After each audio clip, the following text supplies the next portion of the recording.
Oke, Assalamualaikum warahmatullahi wabarakatuh. Kami dari kelompok 3 akan mempresentasikan mengenai materi akuntansi keuangan 2, materi investment. Sebelumnya, izin memperkenalkan diri, nama saya Maula Atenafis dengan NIM akhir 048. Nama saya Namira Ramadhani Putri dengan NIM akhir 073. Nama saya Viner Herdani dengan NIM akhir 075. Dan nama saya Vira Ramezalia dengan NIM akhir 076. Oke, boleh di next. Oke, jadi berikut ini merupakan table of content dari materi investment. Yang pertama itu ada jenis dan pengertian investment. Yang kedua itu ada debt investment HFC.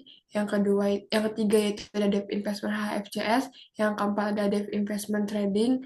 Yang kelima itu ada equity investment kurang dari 20%.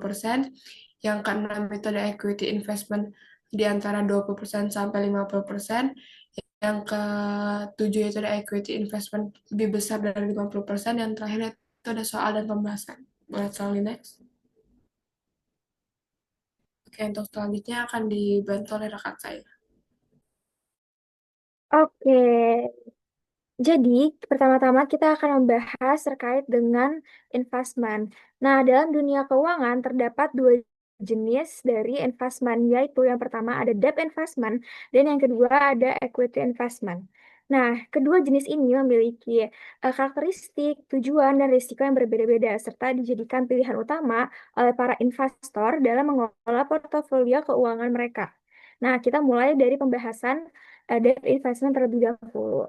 Jadi, debt investment ini merupakan jenis investasi yang berfokus pada instrumen utang, seperti obligasi atau bonds, surat utang jangka pendek, atau bentuk pinjaman lainnya.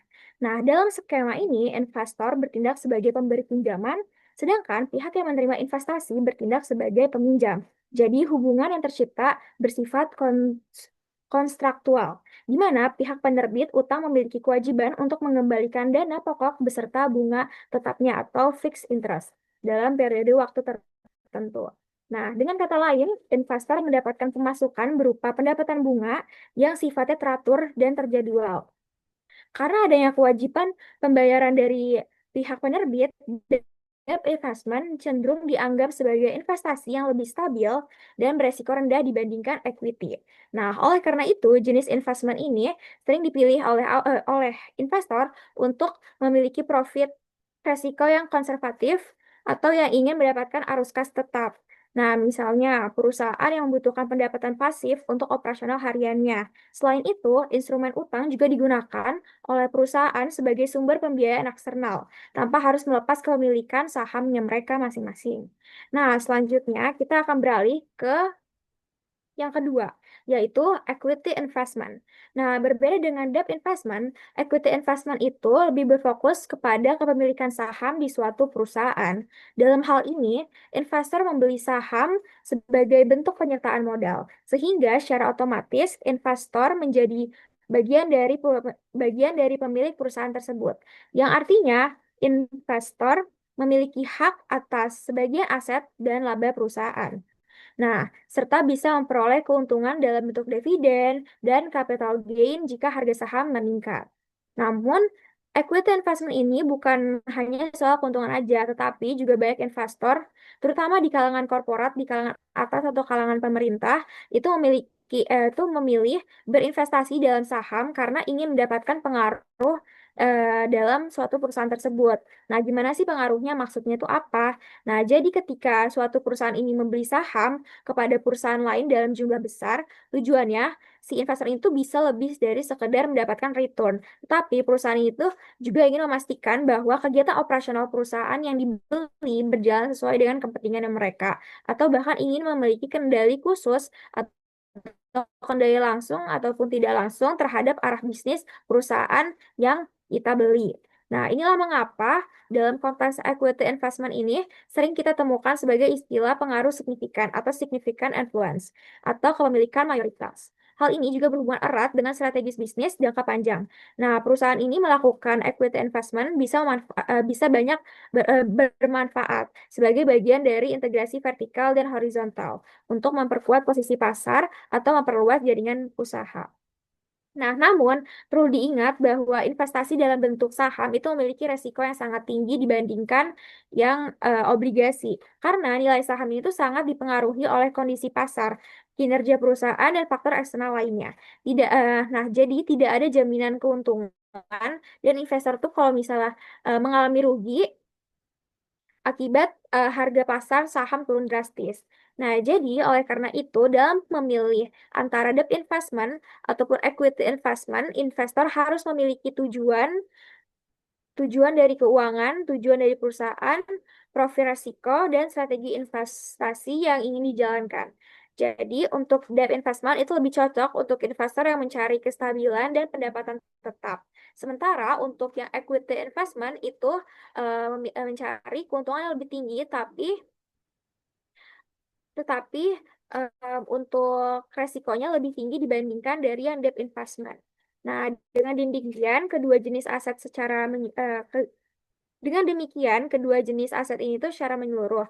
Jadi, investor tuh dapat membuat keputusan yang lebih bijak untuk memilih atau menggunakan dua jenis investasi tersebut. Boleh di next?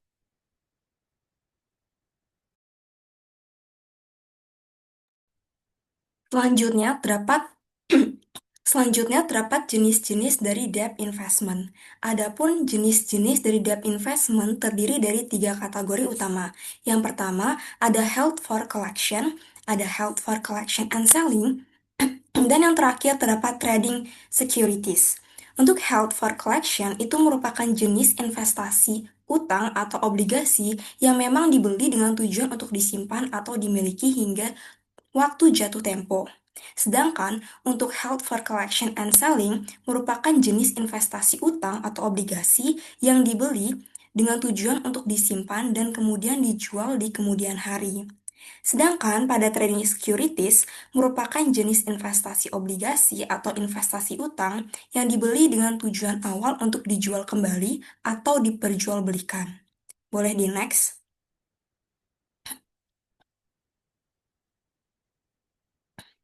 Selanjutnya di sini terdapat tabel kategori dari debt investment. Seperti yang sudah saya jelaskan sebelumnya, terdapat 3 kategori utama. Ada HFC, HFCS, dan juga trading securities. Untuk held for collection, valuation-nya atau pengukurannya menggunakan amortized cost. Dan pada jenis atau kategori debt investment ini tidak terdapat unrealized gain or loss karena saham atau investasi itu sendiri tidak diperjualbelikan sehingga yang pasti nanti tidak ada akun unrealized gain or loss. Kemudian selanjutnya ada HFCS atau Held for Collection and Selling, di mana valuasinya atau pengukurannya menggunakan fair value atau nilai wajar. Karena menggunakan fair value atau nilai wajar, maka nanti di setiap akhir periode atau di setiap akhir tahun, perusahaan ini tuh harus menyesuaikan nilai wajarnya, di mana fair value, di mana akunnya itu tuh berupa fair value adjustment yang akun kontranya atau pasangannya itu berupa unrealized holding gain or loss. Dimana berarti di sini tuh ada pengakuan unrealized gain or loss dan pengakuan dari unrealized gain or loss ini akan diakui pada OCI atau other comprehensive income. Selanjutnya yang terakhir itu ada trading securities. Nah, di trading securities ini juga sama valuasi atau pengukurannya tuh juga menggunakan fair value atau nilai wajar. Dan nanti di sini unrealized gain or loss-nya tuh juga bakal diakuin. Tapi nggak seperti HFCS, trading securities ini tuh unrealized gain or loss-nya bakal diakuin langsung di income statement atau net income. Boleh dilanjutkan?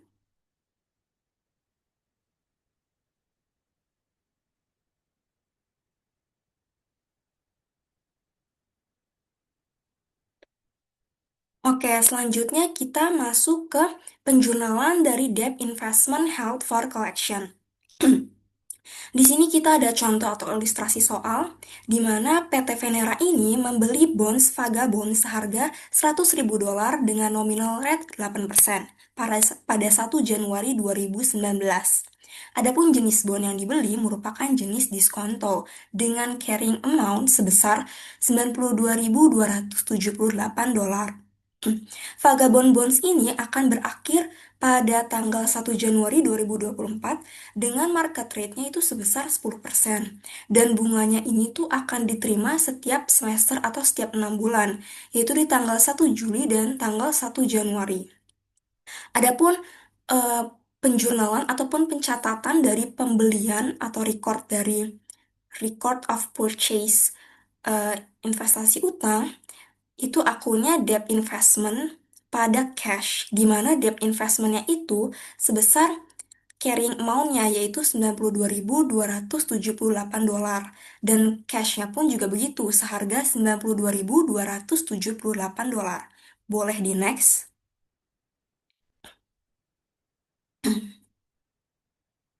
Nah, di sini tuh selanjutnya ada schedule dari amortization vagabond bonds. Seperti yang sudah saya mention sebelumnya, kalau misalkan pembayaran ataupun penerimaan bunga dari vagabond bonds ini tuh setiap semester atau setiap 6 bulan di tanggal 1 Juli dan tanggal 1 Januari. Bisa dilihat bisa dilihat pada tabel tersebut. Boleh di next. Selanjutnya masuk pada ilustrasi berikutnya. Di ilustrasi soal disebutkan bahwa PT Venera menerima pembayaran bunga Vagabond Bonds untuk pertama kalinya di tanggal 1 Juli 2019. Nah, bisa dilihat pembayaran atau penerimaan bunganya ini pada schedule amortization di tanggal 1 Juli 2019, di mana perusahaan ini nanti akan menerima cash sebesar $4.000, kemudian interest revenue-nya sebesar 4.614, dan amortization discount itu 614. Amortization discount itu tuh didapat dari eh, interest revenues yang sebesar 4.614 dikurang dengan cash receive-nya yaitu sebesar 4.000, maka dari itu dapatlah amortization discount-nya sebesar 614. Dan amortization discount ini tuh nanti akan ditambahkan dengan carrying amount pada saat pembelian karena ini menggunakan karena ini menggunakan diskon kan. Jadi apa yang kita terima tuh kurang dengan apa yang seharusnya kita terima. Maka dari itu, jurnalnya itu adalah cash. Cashnya itu di debit sebesar 4.000, kemudian debt investment juga di debit sebesar 614, dan yang di kredit itu interest revenue sebesar 4.614. Boleh di next. Ilustrasi soal berikutnya, yaitu PT Venera akan melakukan tutup buku pada tanggal 31 Desember 2019, sehingga penerimaan bunga harus dicatat sebagai piutang. Nah, di sini kan disebutkan sebelumnya kalau misalkan PT Venera ini tuh akan menerima bunga setiap 6 bulan, di tanggal 1 Juli sama tanggal 1 Januari. Nah, di mana-mana kan perusahaan bakal tutup buku di tanggal 31 Desember.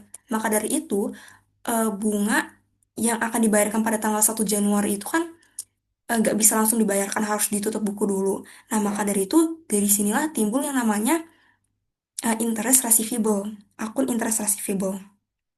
Nah, uh, adapun besaran dari interest revenue itu tuh uh, berupa bunga yang akan diterima di tanggal 1 Januari 2020.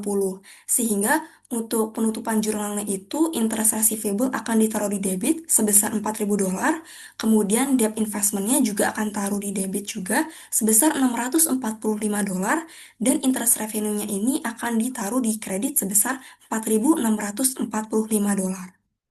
Boleh dilanjut? Selanjutnya, ilustrasi soalnya ini mengasumsikan bahwa PT Venera akan menjual bonds Vagabond pada 1 November 2021 pada harga 99.750 ditambah dengan accrued interest atau bunga yang timbul. Nah, eh, jadi di sini kita harus mengakui dulu adanya diskon amortization sebelum dijual. Dimana ini kan dijual pada tanggal 1 November. Nah, sebelumnya kan kita sudah mencatat adanya amortization di tanggal 1 Juli 2021. Nah, kemudian akan ada lagi penerimaan bunganya itu di tanggal 1 Januari 2022. Nah, jadi itu kita bakal ngambil, itu kan berarti di tengah-tengah antara bulan Juli dengan 1 Januari kan, maka dari itu kita akan ngambil di tengah-tengahnya. Kalau kita hitung dari bulan Juli ya dari bulan Juli ke November, itu ada 4 bulan. Nah, maka dari itu nanti yang akan kita ambil di sini adalah amortization diskonnya yang di bagian 1 Januari 2022. Karena apa? Karena pencatatannya ini tuh udah melewati dari tanggal 1 Juli 2021. Makanya nanti perhitungannya $783 itu bakal dikali sama 4/6. 4/6 itu tuh dihitung dari 1 Juli sampai ke 1 November. Sehingga akunnya itu akan berupa debt investment pada interest revenue sebesar $522. Boleh dilanjut? Nah, kemudian di sini adalah penjurnalan pada saat penjualan bonds vagabond tersebut, di mana eh, akun itu berupa cash. Otomatis kalau kita menjual atau menerbitkan bonds, pasti kita akan dapat cash. Nah, cashnya itu tuh sebesar $102.417. Itu dapat dari mana? Cashnya itu tuh dapat dari eh, harga jualnya. Kan kita menjual dengan harga 99.750. Nah, maka dari itu $99.750 bakal ditambah sama, jangan lupa seperti yang udah saya mention, kita tuh menjual beserta dengan bunga yang timbul atau accrued interest. Nah, accrued interestnya itu berupa atau sebesar 2.667. Nah, 2.667 itu dapat dari mana? Itu bakal dapat dari cash receipt yang bakal kita terima setiap bulan, di setiap 6 semester atau 6 bulan itu dikali dengan 4/6. 4/6 itu tuh dihitung dari 1 Juli sampai ke 1 November. Maka dari itu accrued interestnya itu akan sebesar 2.667. Nah, maka dari itu nanti di kredit kita akan menerima interest revenue sebesar $2.667 dan debt investmentnya itu sebesar $96.193 dan gain on sales of investmentnya itu bakal dari sisaan penambahan antara interest revenue sama debt investment. Boleh dilanjut?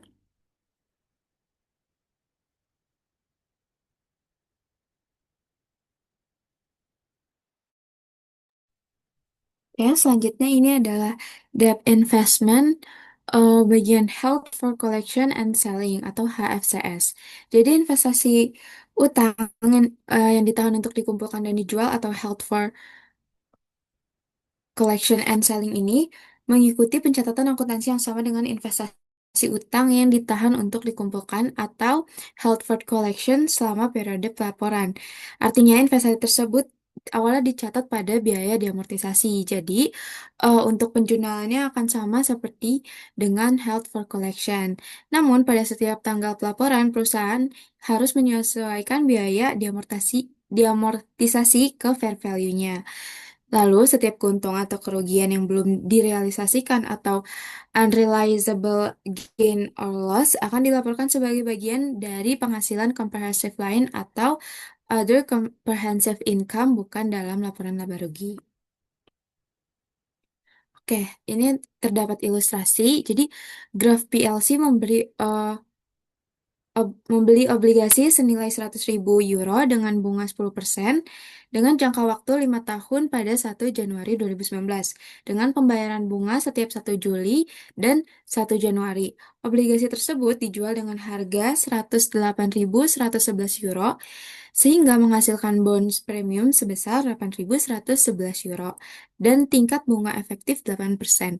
Graf mencatat pembelian obligasi tersebut sebagai berikut. Oke, jadi pada tanggal 1 Januari 2019, penjualan pembelian debt investment ini adalah debt investment pada cash sejumlah 108.111 euro.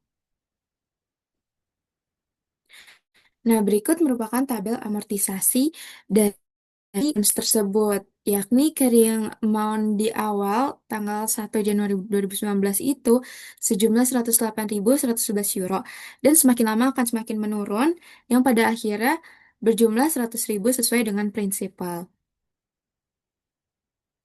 Oke, selanjutnya ini ilustrasi satu sekuritas atau single security. Nah, jurnal untuk mencatat pendapatan bunga pada 1 Juli 2019 adalah sebagai berikut. Penjurnalannya adalah cash pada debt investment, cash sejumlah 5.000 pada debt investment 676 dan interest revenue sejumlah 4.324 sesuai dengan eh, tabel amortisasi di atas. Dan debt investment ini nantinya berada di kredit yang artinya akan terus mengurangi carrying amount yang seperti dijelaskan tadi sehingga pada akhirnya eh, carrying amount-nya itu akan sama dengan prinsipal. Oke, ini masih ilustrasi single security. Jadi pada tanggal 31 Desember 2019, Graf membuat jurnal untuk mengakui pendapatan bunga. Jadi sebenarnya pembayaran bunga itu kan dibayar itu pada 1 Juli atau 1 Januari eh, di tahun tersebut. Tapi pada tanggal 31 Desember atau tutup buku ini harus diakui pendapatannya. Jadi penjurnalannya ialah interest receivable sejumlah 5.000 pada debt investment sejumlah 703 dan interest revenue sejumlah 4.297. Oke, masih dengan ilustrasi single security. Jadi, untuk menerapkan metode fair value pada debt investment ini, diasumsikan bahwa pada 31 Desember 2019, fair value obligasi adalah 105.000 euro. Sehingga Graf membuat jurnal di bawah ini. Jadi, em, yang tertera itu pada 31 Desember itu masih carrying amount-nya itu sejumlah 106.732 euro. Sementara fair value-nya di tanggal tersebut adalah 105.000. Maka harus ada maka harus dibuat jurnal penyesuaiannya. Jadi jurnalnya adalah unrealized holding gain or loss equity pada fair value adjustment sejumlah selisih dari keduanya yaitu 106.732 euro dikurang dengan 105.000 euro sehingga selisihnya adalah 1.732 euro. Oke, sekarang ilustrasi untuk security portfolio. Jadi, web AG memiliki dua sekuritas. Sekuritas yang diklasifikasikan sebagai held for collection and selling. Ilustrasi ini menunjukkan bahwa biaya diamortisasikan, nilai wajar, serta jumlah keuntungan atau kerugian yang belum direalisasikan atau unrealizable gain or loss. Nah, ini per tanggal 31 Desember 2019 terdapat dua investment yaitu Watson SE 8% bonds amortized cost-nya itu sejumlah 93.597 euro. Sementara fair value-nya itu sejumlah 103.600 euro. Maka terdapat selisih di mana fair value-nya ini lebih tinggi dibandingkan dengan amortized cost.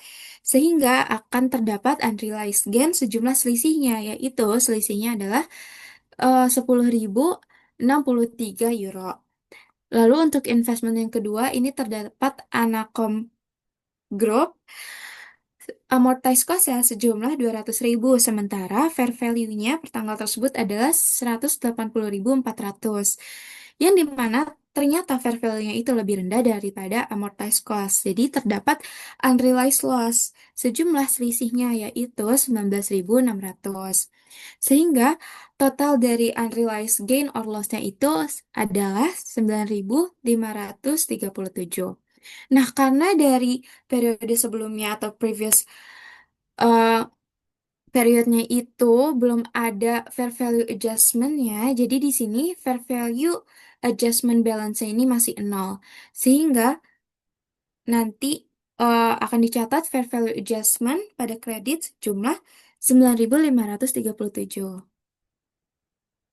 Nah, berikut merupakan jurnal penyesuaiannya tadi. Jadi, karena ini terdapat ini jatuhnya loss, jadi fair value adjustment ini akan di bagian kredit dan unrealized holding gain or loss-nya di bagian debit. Jadi jurnalnya unrealized holding gain or loss equity pada fair value adjustment sejumlah 9.537 euro. Oke, selanjutnya penjualan sekuritas HFCS. Jadi, jika perusahaan menjual obligasi sebelum tanggal jatuh tempo, maka perusahaan harus membuat jurnal untuk menghapus akun debt investment dulu sebesar biaya amortisasi dari obligasi yang dijual. Selanjutnya, setiap realized gain or loss on sale dari penjualan tersebut, biasa penjualan itu kan ada selisihnya dari carrying amount dengan harga terjualnya. Itu harus dilaporkan pada bagian pendapatan dan beban lain-lain atau other income and expense pada laporan laba rugi. Nah, berikut merupakan ilustrasinya. Jadi, Web AG menjual obligasi Watson pada 1 Juli 2020 dengan harga 90.000. Dan pada saat itu, obligasi tersebut memiliki biaya diamortisasi atau amortized cost sebesar 94.214. Jadi, amortized cost Watson Bonds-nya itu tadi sejumlah 94.214 dikurangi dengan selling price of bonds sejumlah 90.000. Maka terdapat selisih atau loss on sale of bonds sejumlah 4.214. Nah, untuk perjurnalannya adalah cash sejumlah 90.000 seperti dengan selling price of bonds-nya atau cash yang akan kita dapatkan dari penjualan obligasi ini. Dan selanjutnya itu ada loss on sale of investment. Tadi selisihnya karena amortized cost ini lebih besar daripada selling price, maka penjualan ini itu jatuhnya adalah loss sejumlah 4.214 euro pada debt investment sejumlah 94.214 euro. Oke, selanjutnya ilustrasi selanjutnya ini web melaporkan kerugian yang direalisasikan ini pada bagian pendapatan dan beban lain-lain pada laporan laba rugi dengan mengasumsikan tidak ada pembelian dan penjualan obligasi pada tahun 2020. Herring Show pada tanggal 31 Desember 2020 menyiapkan informasi berikut. Oke, jadi eh, berikut merupakan yang tercatat pada pertanggal 31 Desember 2020. Karena tadi investmentnya yang satu udah dijual, jadi investmentnya itu sisa Anacom Group dengan amortized cost-nya sejumlah 200.000 dan fair value-nya sejumlah 195.000. Berarti ini fair value itu lebih rendah daripada amortized cost yang bisa dibilang terdapat unrealized loss sejumlah selisihnya yaitu 5.000. Nah, karena di previous period ini udah terdapat fair value adjustment, previous fair value adjustment sejumlah 9.537, sementara per tanggal 31 Desember 2020 ini tuh harusnya yang tercatat ini uh, fair value adjustment itu sejumlah 5.000, maka perlu adanya disesuaikan yaitu dengan mengkreditkan selisih dari previous fair value adjustment balance dengan unrealized gain yang di pertanggal 31 Desember yaitu 5.000. Oke, berikut merupakan penjurnalannya. Jadi jurnalnya itu adalah fair value adjustment karena kita mau mengurangi fair value-nya, jadi fair value-nya akan diletakkan di sebelah debit pada unrealized holding gain or loss equity sejumlah 4.537. Oke, jadi berikut merupakan apa-apa saja yang akan tercatat di financial statement presentation atau statement of financial position. Nah, yang pertama ini ada investment, tadi tinggal satu dan dicatat berdasarkan fair value-nya ini, debt investment HFCS sejumlah 195.000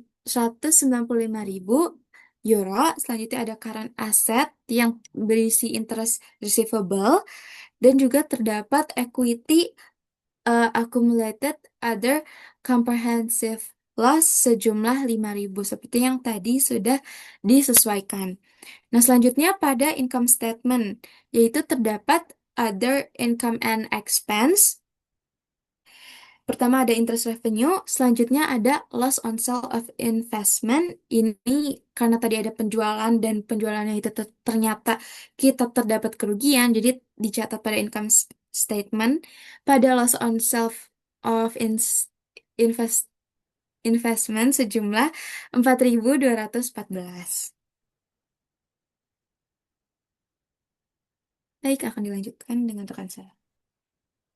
Selanjutnya ini yang ketiga itu adalah debt investment trading securities, yang dimana ilustrasi soalnya itu asumsikan pada 31 Desember tahun 2019 PT Timur membuat jurnal penyesuaian pada akun fair value adjustment untuk mencatat peningkatan nilai dan keuntungan kepemilikan yang belum direalisasi. Berikut ini merupakan terdapat trading debt security portfolio pada tahun 2019 31 Desember. Yang pertama ini ada investment dari Burlington Northern sebesar 6% dari bonds dengan nilai amortisasi cost-nya itu sebesar 43.860 euro dan nilai fair value-nya sebesar 51.500 euro. Maka dari itu karena terdapat selisih yang yang cukup besar antara fair value dengan amortized cost, maka unrealized gain or loss-nya itu dia menimbulkan gain karena hasilnya fair value-nya itu nilai fair value-nya lebih besar daripada amortized cost-nya, itu sebesar 7.640 euro. Lalu yang kedua ada GM Corporation, dia berinvestasi sebesar 7% bonds, yang dimana amortisasi cost-nya itu sebesar 184.230 euro dan nilai fair value-nya sebesar 175.200 euro. Dari nilai berikut, selisih dari fair value-nya lebih kecil daripada amortisasi cost, yaitu sebesar 9.030 euro. Karena nilai fair value-nya lebih kecil daripada amortisasi cost-nya itu, maka unrealized-nya itu menimbulkan loss. Maka dari itu nilainya di dalam kurung. Lalu yang ketiga ada Time Warner sebesar 8% bonds dengan nilai amortisasinya itu 86.360 euro dan nilai fair value sebesar 91.500 euro. Berdasarkan nilai tersebut, nilai fair value dari Time Warner-nya itu lebih besar nih, sebesar 91.500 dan selisihnya itu sebesar 5.140 euro. Maka karena fair value lebih besar, jadi menghasilkan gain. Lalu dari nilai amortisasi cost-nya ini dijumlahkan secara keseluruhan dari 43.860 ditambah 184.230 ditambah 86.360 memberikan hasil 314.450 euro. Lalu sama fair value juga dia dijumlahin dari 51.500 euro ditambah 175.200 euro ditambah 91.500 euro menghasilkan 318.200 euro. Yang bagian unrealized juga sama dijumlahin yaitu 7.640 dikurang 9.030 euro lalu ditambah dengan 5.140 euro menghasilkan 3.750 euro. Lalu ada previous fair value adjustment balance, karena di soal tidak diketahui adjustment balance-nya berapa maka dienolkan. Maka dari itu fair value adjustment-nya itu di debit dengan total nilai sebesar 3.750 euro. Maka dari situ muncullah jurnal entries untuk mencatat fair value adjustment pada trading security portfolio, yaitu jurnalnya adalah fair value adjustment sebesar 3.750 euro dan fair value adjustment sebesar 3.750 euro pada unrealized holding gain or loss income sebesar 3.750. Oke, bisa tolong di next.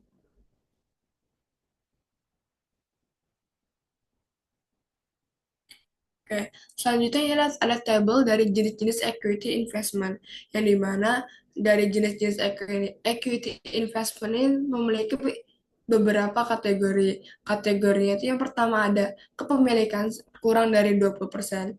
Nah, di kepemilikan kurang dari 20% ini juga terbagi menjadi dua, yaitu ada trading dan juga non-trading.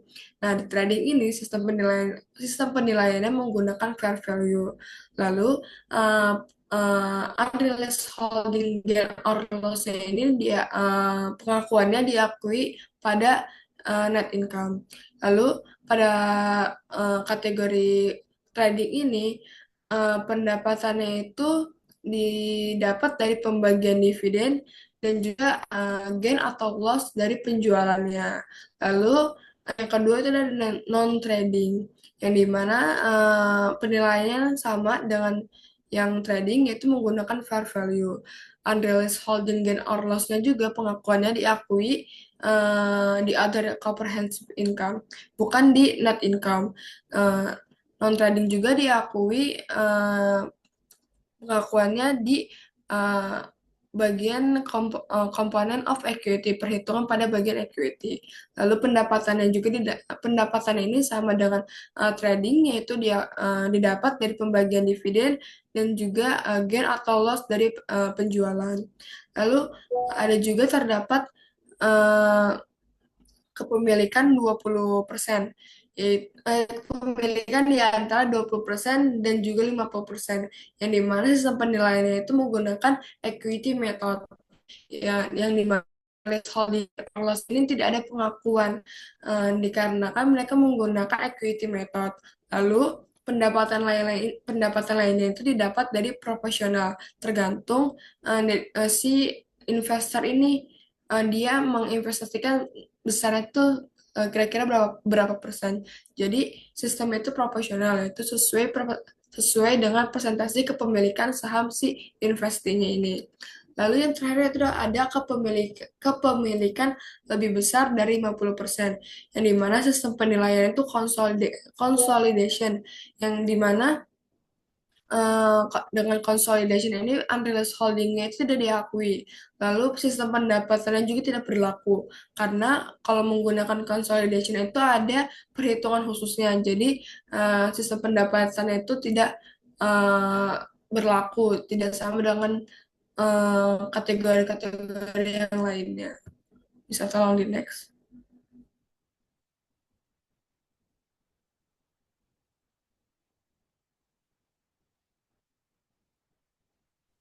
Oke, Akan selanjutnya. dilanjutkan oleh rekan saya.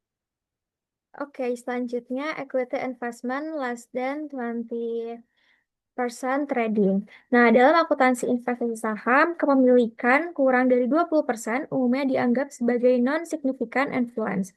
Artinya, investor tidak memiliki pengaruh yang signifikan terhadap kebijakan operasional maupun keuangan perusahaan tersebut, karena sifatnya hanya sebagai instrumen keuangan biasa. Maka, pencatatan investasi ini menggunakan fair value method atau nilai wajar, bukan equity method. Nah, investasi seperti ini biasanya masuk dalam kategori held for trading atau available for sale. Nah, yang pertama ada soal PT Namira membeli saham biasa dari 3 perusahaan. Setiap investasi menunjukkan kepemilikan kurang dari 20%. Saham-saham ini dicatat sebagai held for trading. PT Namira membeli PT Veneras sebesar 92.987 dolar, membeli PT Virial sebesar 79.87 dolar, membeli PT ATS sebesar 103.972 dolar. Nah, total investasinya sebesar 276.46 dolar. Nah, jurnal untuk pencatatan pembelian investasi saham yaitu equity investment pada cash sebesar 276.46 dolar. Nah, kenapa di debitnya itu equity investment karena kita itu mencatat aset berupa saham. Dan pada tahap ini investasi itu diakui sebesar harga perolehan yaitu di 276,46 dolar. Boleh di next?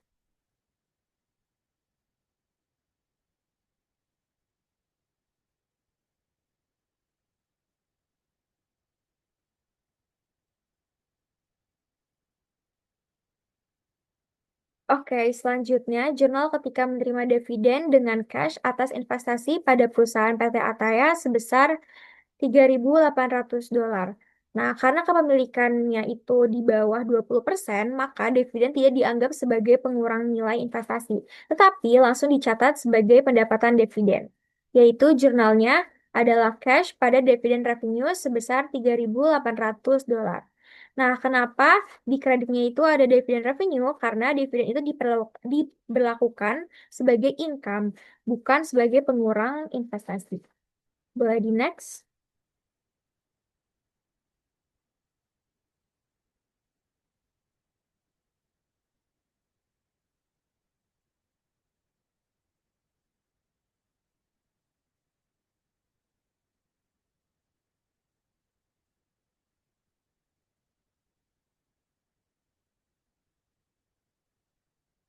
Boleh ke slide sebelumnya.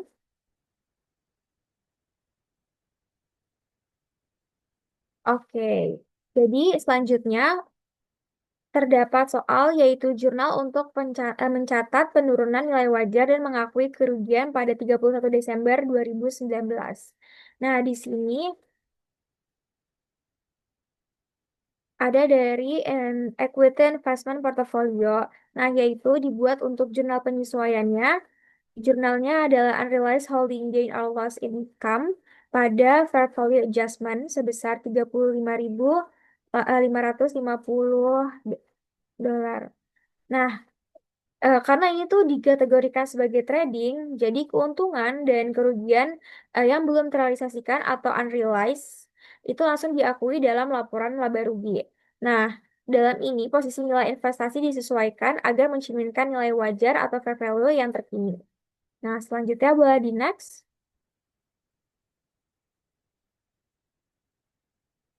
Nah, selanjutnya ini tuh terkait dengan penjualan investasi atau sale of shares. Nah, jadi soalnya jurnal untuk mencatat ketika Republik menjual seluruh saham biasa Blueberry dan menerima uang sebesar 287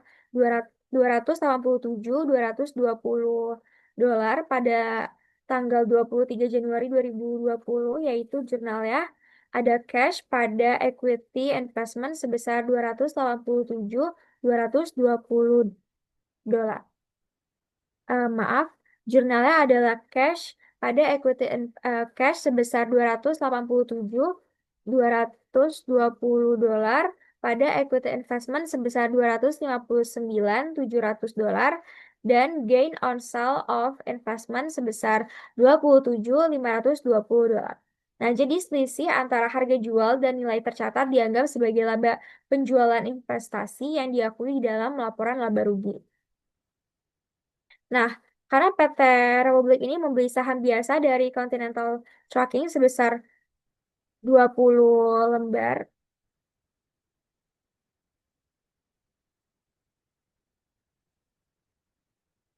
Boleh di next.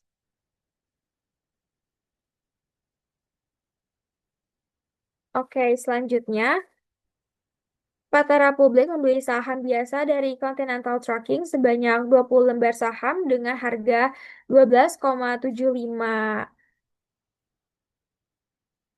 euro per lembar sehingga total pembelian saham sebesar 20.000 lembar saham dikali 12,75 euro yaitu 255 euro. Nah, selain itu Republik juga membayar komisi broker sebesar 1.850 euro. Namun, karena ini adalah kategori trading securities, maka biaya transaksi seperti komisi tidak ditambahkan ke nilai aset. Berbeda dengan investasi tersedia untuk dijual atau investasi signifikan. Nah, jadi biaya komisi akan dicatat terpisah sebagai beban. Nah, Terus ini tuh untuk penyesuaian nilai wajar. Jadi Republik ini tuh membeli 255 euro saham biasa Continental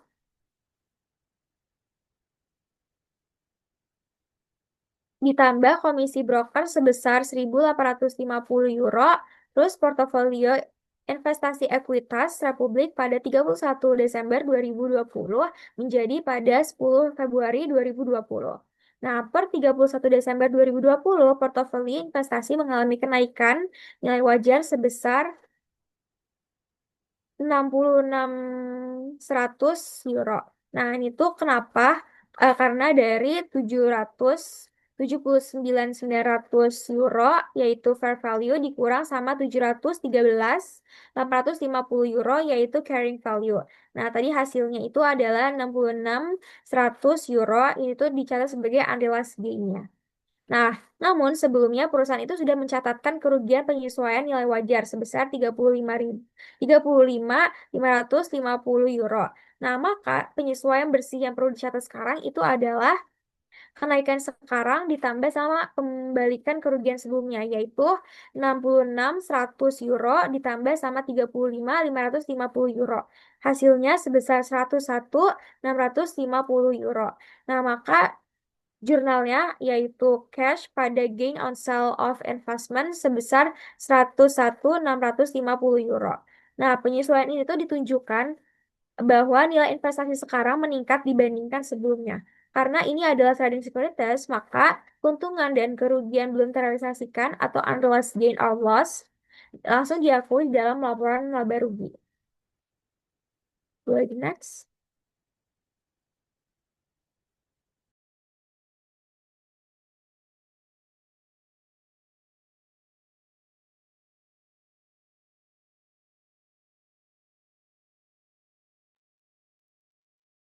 Oke. Em, Selanjutnya adalah equity investment non-trading. Jadi, sebenarnya jurnal untuk mencatat non-trading equity investment ini sebenarnya sama aja dengan trading equity investment. Nah, perbedaannya itu hanya pada pencatatan keuntungan atau kerugian yang belum direalisasikan atau unrealized holding gain or loss. Selanjutnya, perusahaan melaporkan keuntungan atau kerugian yang belum direalisasikan atau unrealized holding gain or loss sebagai penghasilan komprehensif lainnya atau other comprehensive income.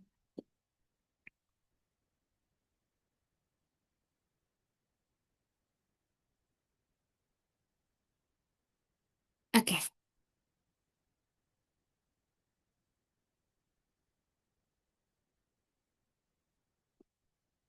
Jadi, pada tanggal ilustrasi yang pertama ini pada tanggal 10 Desember 2019, Republik SA membeli 1.000 saham biasa Hawthorne Company dengan harga 20,75 euro per saham, sehingga total biayanya apabila dikalikan dengan 1.000 saham itu menjadi 20.750 euro. Nah, investasi ini mewakili kepemilikan kurang dari 20%. Nah, Hawthorne adalah distributor produk Republik di beberapa wilayah yang dihukum di wilayah tersebut mensyaratkan tingkat kepemilikan saham minimum dalam suatu perusahaan. Investasi Republik di Hawthorne memenuhi persyaratan regulasi tersebut. Lalu Republik mencatat investasi ini dengan nilai wajar atau fair value. Sehingga penjurnalan untuk tanggal 10 Desember 2019 ini adalah equity investment Hawthorne pada cash sejumlah 20.750. Oke, selanjutnya di tanggal 27 Desember 2019, Republik menerima dividen kas sebesar 450 euro dari investasinya pada saham biasa Hawthorne Company. Nah, Republik mencatat dividen kas berikut sebagai berikut. Jadi, untuk jurnal pada tanggal 27 Desember 2019 adalah cash pada dividen revenue sejumlah penerimaan cash dividen tadi, yaitu 450 euro.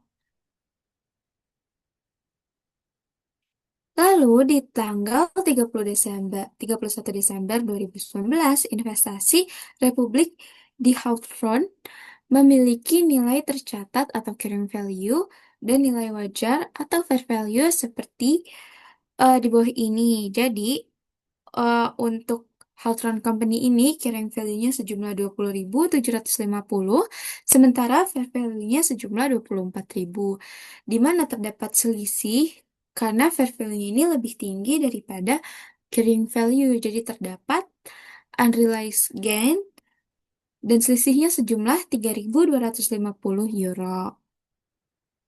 Lalu, untuk penjurnalan penyesuaiannya adalah di tanggal 31 Desember 2019, yaitu Equity Investment Hawthorne, Hawthorne pada Unrealized Holding Gain or Loss Equity, sejumlah selisih antara fair value dan carrying value tadi, yaitu 3.250 euro.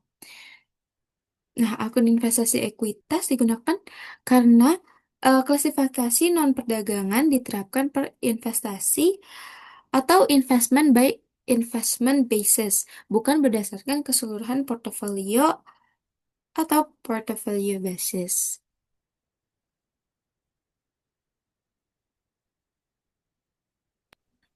Oke, untuk selanjutnya ini adalah sistem pencatatan soal-soal yang tadi itu pada pelaporan pada laporan posisi keuangan dan juga Statement of Comprehensive Income.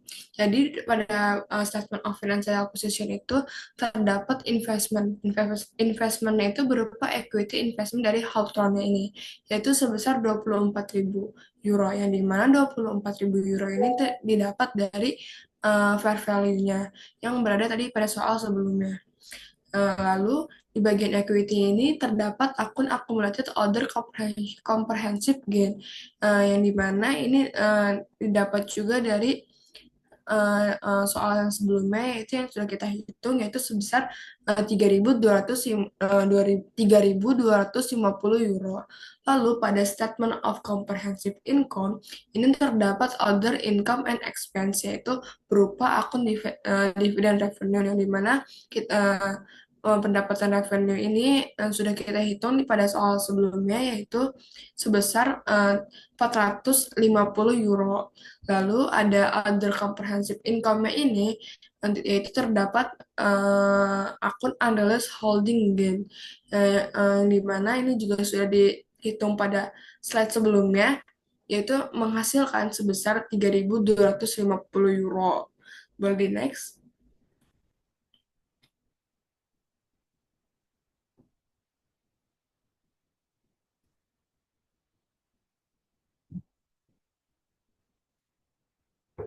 Oke, jadi setelah dicatat pada laporan posisi keuangan dan statement other income itu, selanjutnya ini ada ilustrasi selanjutnya. Pada tanggal 20 Desember tahun 2020, si pihak Republik ini menjual semua saham biasanya, yaitu saham biasa atau ordinary share Hawthorne Company, dan menerima hasil bersihnya itu sebesar 22.500 euro.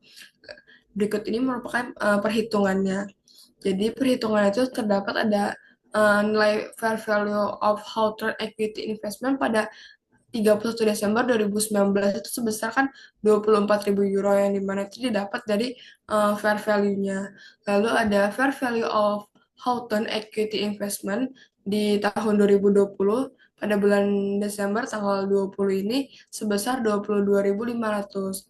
Nah, karena terdapat selisih dari fair value di tahun 2019 dan juga 2020, ya, yang dimana fair value yang di tahun sebelumnya itu kan lebih besar ya daripada tahun yang saat dia itu menjual saham Hawthorne itu sebesar 22.500. Maka terdapat selisih sebesar 1.500 di antara selisih sebesar 1.500 antara 24.000 dengan 22.500 euro itu. Maka dari situ muncullah unrealized holding loss equity. Nah, jurnalnya itu untuk jurnal menyesuaikan untuk jurnal itu menyesuaikan carrying value pada investment non trading. Dan jurnal itu terdapat akun unrealized holding gain or loss equity sebesar 1.500 euro pada equity investment sebesar 1.500 euro yang dimana didapat dari selisih antara fair value di tahun 2019 dan juga di tahun uh, di, dan juga nilai fair value di tahun 2020. Next. Nah, berikut ini merupakan uh, jurnal pada saat penjualan si investmentnya ini. Pada saat penjualan si saham biasa Hawthorne Company ini, yaitu terdapat cash sebesar 22.500 yang didapat dari fair value di tahun 2020 dan juga pada equity investment sebesar 22.500 yang ada di kredit. Next.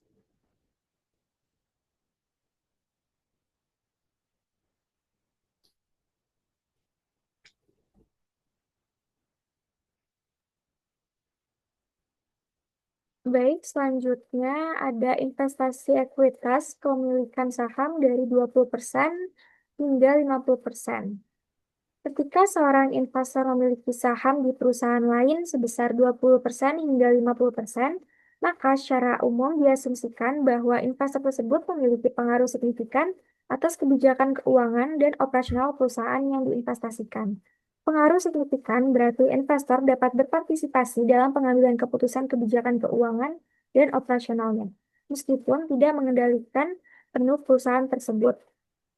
Oleh karena itu, investasi jenis ini dia dicatat menggunakan metode nilai wajar atau fair value seperti pada trading securities, melainkan dicatat menggunakan metode ekuitas atau equity method. Pada saat awal, investasi dicatat sebesar harga perolehan, yaitu jumlah kas atau aset lain yang dibayarkan untuk memperoleh harga saham tersebut. Investor dalam posisi ini disebut sebagai significant influence investor. Karena meskipun bukan memiliki atau bukan pemilik mayoritas, investor memiliki cukup saham yang banyak untuk secara nyata mempengaruhi keputusan manajemen perusahaan yang diinvestasikan. Oleh karena itu, hubungan antara investor dengan investasi bersifat jangka panjang dan strategis. Maka investasi ini juga dicatat sebagai investasi jangka panjang dalam neraca. Nah, dalam konsep ini, perusahaan yang diinvestasikan sebagai associate atau entitas asosiasi, dan penting untuk dicatat bahwa meskipun investor memiliki pengaruh signifikan, investor tidak perlu menyusun laporan keuangan konsolidasi, seperti yang diwajibkan pada investasi dengan kepemilikan saham lebih dari 50%. Sebaliknya, investor hanya perlu melakukan penyesuaian atas nilai investasinya berdasarkan kinerja keuangan dari yang diinvestasikan. Nah, penyesuaian ini mencerminkan bagian investor atas laba atau rugi bersih yang dihasilkan oleh investasi dalam suatu periode. Lebih lanjut, nilai investasi akan lebih meningkat apabila yang diinvestasikan menghasilkan laba, karena investor mengakui bagian laba tersebut dalam laporan laba rugi dan menambahkan ke nilai investasi yang dicatat. Sebaliknya, jika yang diinvestasikan itu menderita kerugian atau menurun terus-menerus, maka investor akan mengurangi nilai investasinya secara proporsional. Selain itu, jika investor menerima dividen dari yang diinvestasikan, maka dividen tersebut akan mengurangi nilai investasinya karena dianggap sebagai pengembalian dari investasi, bukan sebagai pendapatan seperti pada kategori trading securities. Namun, jika yang diinvestasikan ini mengalami kerugian yang besar hingga menyebabkan nilai investasi menjadi nol, maka investor tidak mencatat kerugian tambahan, yang artinya investor berhenti mengakui bagian rugi dari yang diinvestasikan setelah nilai investasi mencapai nol, kecuali investor memiliki kewajiban hukum atau kontraktual untuk menanggung kerugian lebih lanjut. Nah, dalam hal ini, investor hanya akan mencatat tambahan kerugian sesuai dengan besarnya kewajiban tersebut. Dengan demikian, metode ekuitas atau equity method mencerminkan hubungan yang erat antara investor dengan yang diinvestasikan, di mana seorang investor secara aktif mengikuti perkembangan keuangan yang diinvestasikan dan pelaporan dampaknya dalam laporan keuangan itu sendiri. Metode ini memberikan gambaran yang lebih realistis atas nilai ekonomis dari investasi jangka panjang yang memiliki pengaruh signifikan, tanpa mengharuskan konsolidasi penuh yang berlaku pada pengendalian mayoritas. Boleh do next?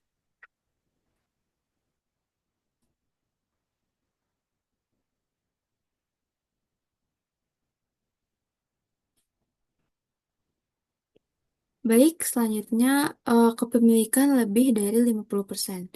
Kepentingan pengendali. Jadi ketika suatu perusahaan memperoleh hak suara lebih dari 50% pada perusahaan lain.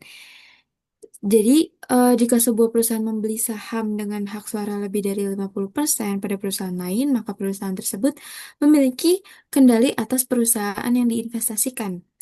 Nah, bisa dibilang bahwa perusahaan ini dapat menentukan kebijakan penting dan mengendalikan operasi perusahaan tersebut. Selanjutnya, investor disebut sebagai induk atau parent. Maksudnya adalah perusahaan yang membeli dan memiliki hak suara mayoritas disebut dengan perusahaan induk. Nah, induk sendiri memiliki kekuasaan penuh dalam mengambil keputusan strategis bagi perusahaan anak. Selanjutnya, penerimaan investasi disebut sebagai anak perusahaan atau subsidiary. Maksudnya adalah perusahaan yang sebagian besar sahamnya diakuisisi disebut dengan perusahaan anak. Meski tetap entitas hukum sendiri, operasional dan kebijakan pentingnya dikendalikan oleh induk. Selanjutnya, investasi pada anak perusahaan dicatat dalam laporan keuangan induk sebagai investasi jangka panjang. Kepemilikan saham biasa pada anak perusahaan dicatat di laporan keuangan induk sebagai investasi jangka panjang untuk menunjukkan niat induk mempertahankan investasi tersebut, bukan untuk diperjualbelikan dalam jangka pendek. Dan yang terakhir, induk umumnya menyiapkan laporan keuangan konsolidasian atau Consolidated Financial Statement.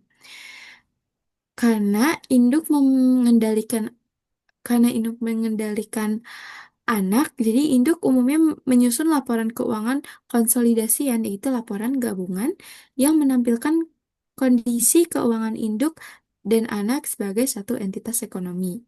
Nah, laporan ini tuh untuk mempermudah pemangku kepentingan melihat gambaran keuangan menyeluruh tanpa harus memisahkan antara induk dan anak. Jadi, eh, apabila kepentingan saham lebih dari 50%, hubungan yang terbentuk adalah induk dan anak, atau induk mencatat investasi sebagai investasi jangka panjang, dan biasanya menyiapkan laporan keuangan konsolidasian agar kinerja gabungan keduanya dapat terlihat secara utuh.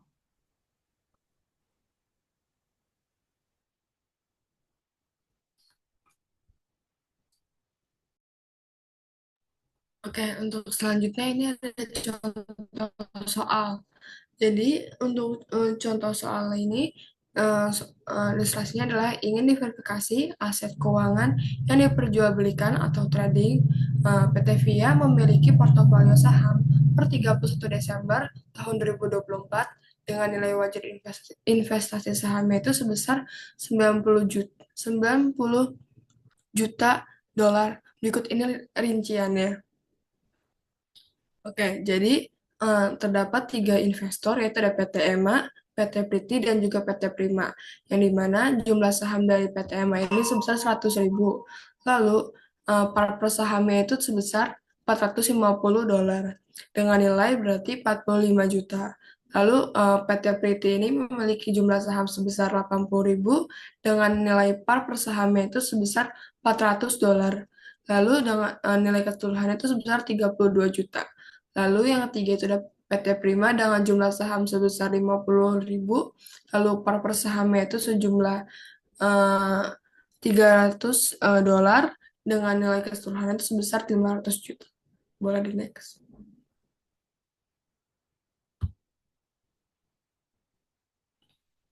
Lalu berikut ini transaksi terkait selama tahun 2025. Nomor 1, pada tanggal 1 Januari, transaksinya yaitu dibayar biaya transaksi investasi sebesar 500.000 dolar yang diperlakukan sebagai beban. Lalu di transaksi nomor 2, di tanggal 15 April dijual 5.000 saham PT Rima sebesar harga $400 per saham.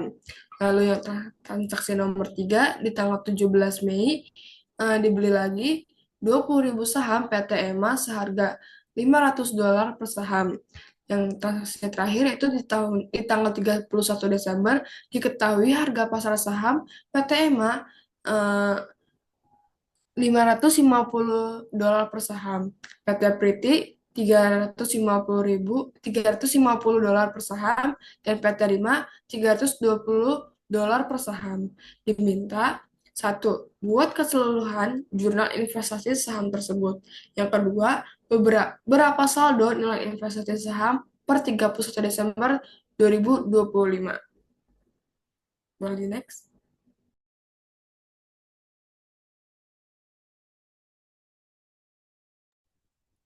Oke, selanjutnya kita membuat jurnal entries dari PT Via. Nah, diketahui kan di transaksi pertama itu, kalau misalkan di tanggal 1 Januari 2025, dibayar biaya transaksi investasi sebesar $500.000 yang diperlakukan sebagai beban. Di soal kan udah disebutkan kalau misalkan transaksi investasi ini kan akan diperlakukan sebagai beban. Oleh karena itu, di jurnalnya, di bagian debit, kita akan mencatat sebagai investation expense sebesar $500.000. Pada cash di kredit sebesar $500.000. Kemudian di kemudian di transaksi nomor 2 di tanggal 15 April diketahui kalau misalkan PT Via ini menjual saham PT Rima sebanyak 5.000 saham dengan harga $400 per saham. Nah, karena kita menjual eh, investasi ekuitas dari PT Rima, maka dari itu kita pasti akan mendapatkan cash. Oleh karena itu, cashnya akan kita taruh di bagian debit sebesar 2 juta. Nah, 2 juta itu dapat dari mana? Di soal kan disebutkan kalau misalkan, boleh balik ke soal. Di soal kan disebutkan kalau misalkan PT Rima itu akan dijual sebanyak 5.000 saham dengan harga $400. Nah, maka dari itu kita tinggal kali aja eh, 5.000 dikali $400.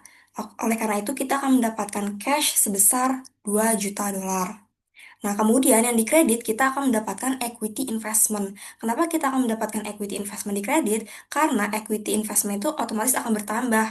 Karena jumlah saham yang beredar di masyarakat luas itu kan otomatis akan bertambah. Maka dari itu equity investment itu sebesar 1 juta. Itu salah, mestinya sebesar 1.500.000. Nah, 1.500.000-nya itu dapat dari mana? Boleh balik ke soal.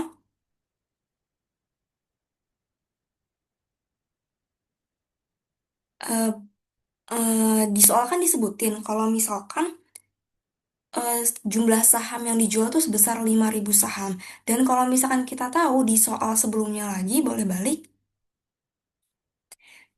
Di soal sebelumnya, diketahui kalau misalkan harga dari PT Rima yang tercatat di perusahaan itu sebesar $300 per par. Maka dari itu nanti kita tinggal kali 5.000 saham yang akan dijual dikalikan dengan $300 per par PT Rima. Maka dari itu akan mendapatkan equity investment itu sebesar $1.500.000.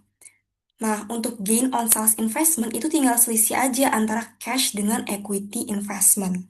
Kemudian lanjut ke transaksi nomor 3, di mana di soalnya disebutkan kalau misalkan PT Via itu membeli lagi saham PT EMA sebanyak 20.000 saham dengan harga $500 per saham.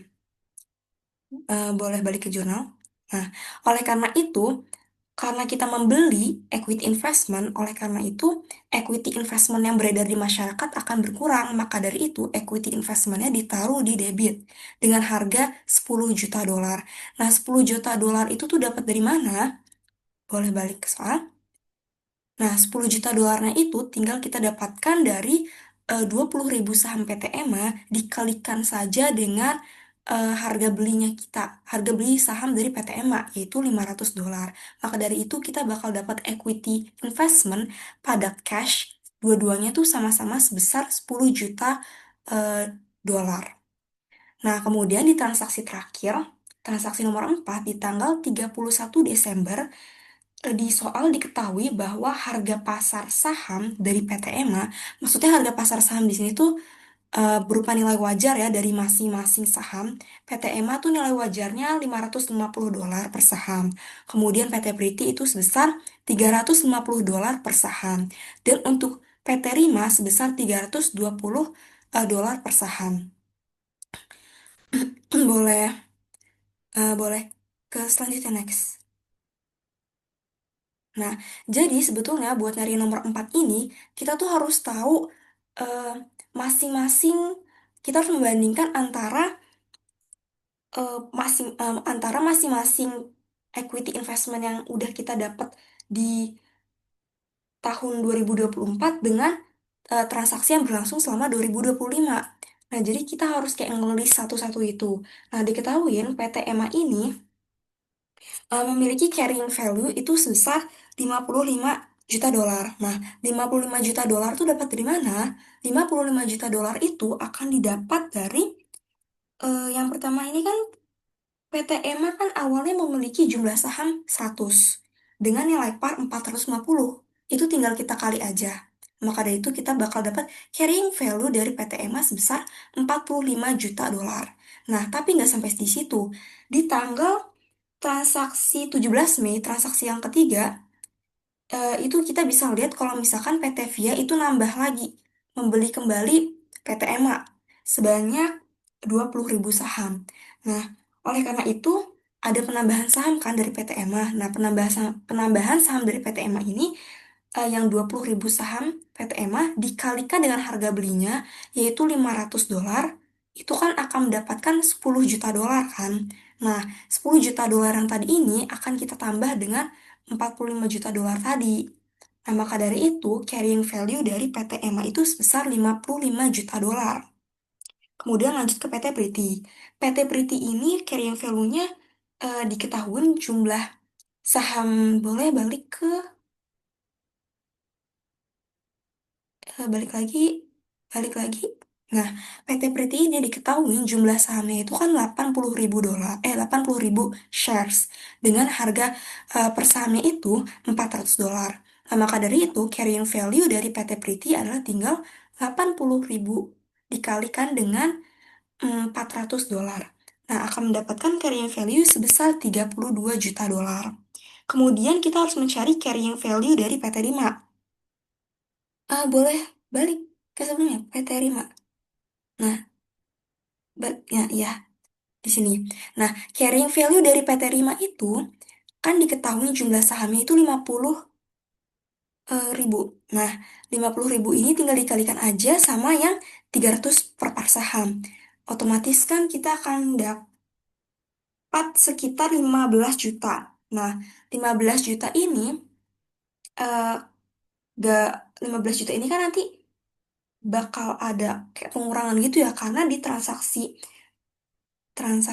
di boleh nah karena di transaksi tanggal 15 April kita akan menjual PT Rima kan otomatis jumlah saham yang kita miliki dari PT Rima akan berkurang karena kita jual.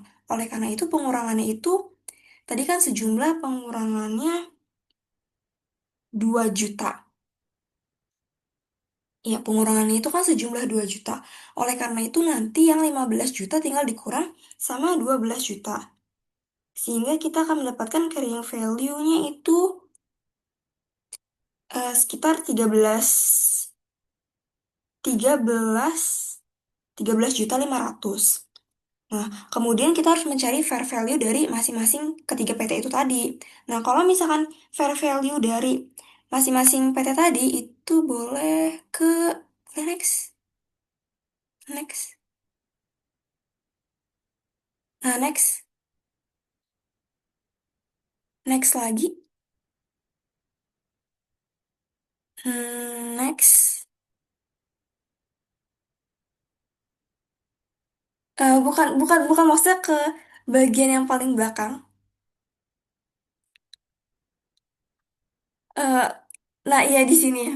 Nah, untuk cari fair value-nya dari masing-masing PT, itu kita kan udah diketahui ya. Kalau misalkan PT EMA itu kan tadi awalnya 100.000, kemudian di transaksi tahun 2025 ada penambahan 20.000. Nah, maka dari itu total saham dari PT EMA itu 120.000. Dikalikan aja sama nilai wajarnya yang diketahui di soal, yaitu 550. Nah, maka dari itu kita dapat fair value dari PT EMA itu sebesar 66 juta. Nah, kemudian untuk PT Priti juga sama. Karena PT Priti itu kayak nggak ada penambahan ataupun pengurangan, jadi jumlah saham yang dipunya kan 80.000, tinggal dikali aja sama nilai wajarnya, yaitu 350.000. Nah, 350 maksudnya. Nah, akan mendapatkan nilai sebesar 28 juta. Itu fair value dari PT Priti. Nah, terakhir tuh fair value dari PT Rima. Fair value dari PT Rima itu kan harga nilai wajarnya fair value itu kan sebesar $320. Tinggal dikalikan aja sama jumlah sahamnya, yaitu 45. Kenapa jumlah sahamnya 45? Balik lagi. Awalnya jumlah saham PT Rima itu 50.000. Cuma ingat di transaksi yang kedua, itu kita menjual PT Rima sebanyak 5.000. Maka dari itu 50.000 tinggal dikurang 5.000 aja. Jadi jumlah saham yang dipunya sama PT Rima sekarang itu 45.000 dikali sama $320.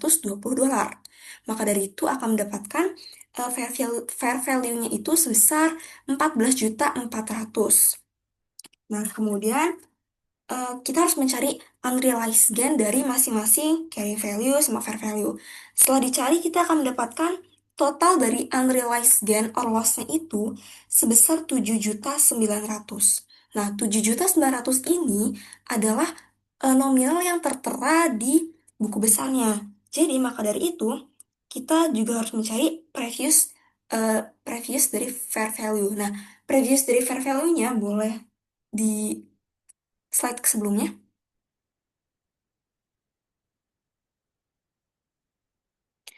Oke, mestinya di soal ini diketahuin ya, kalau misalkan eh, fair value di tahun 2024 itu 90.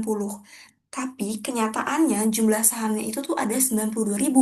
Nah, maka dari itu, fair value adjustment di tahun 2024 itu diketahui ada 2 juta. Nah, jadi eh, unrealized gain or loss yang udah kita dapat bakal kita jumlahkan dengan eh, previous fair value di tahun 2024. Kenapa bakal kita jumlahkan? Karena yang tercatat di buku itu kan sebesar 7.900. Oleh karena itu, kita harus mendapatkan nominal yang serupa dengan 7.900 itu. Oleh karena itu ditambah. Sehingga nilai dari new fair value adjustment-nya itu menjadi 9.900. Nah, 9.900 ini yang nanti akan kita catat di penjurnalan. Boleh balik ke jurnalnya, jurnal entry.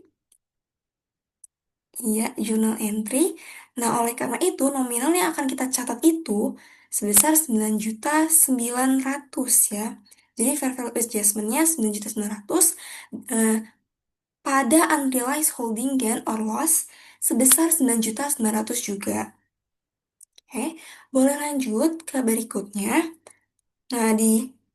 Nah, yang berikutnya ini kan kita disuruh mencatat eh, nilai saldo nilai dari investasi saham. Nah, yang kita catat ini tuh yang berupa fair value dari masing-masing saham terbaru di tahun 2025.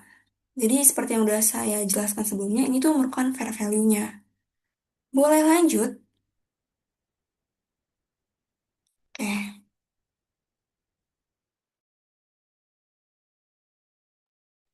Oke, jadi cukup sekian presentasi dari kelompok 3.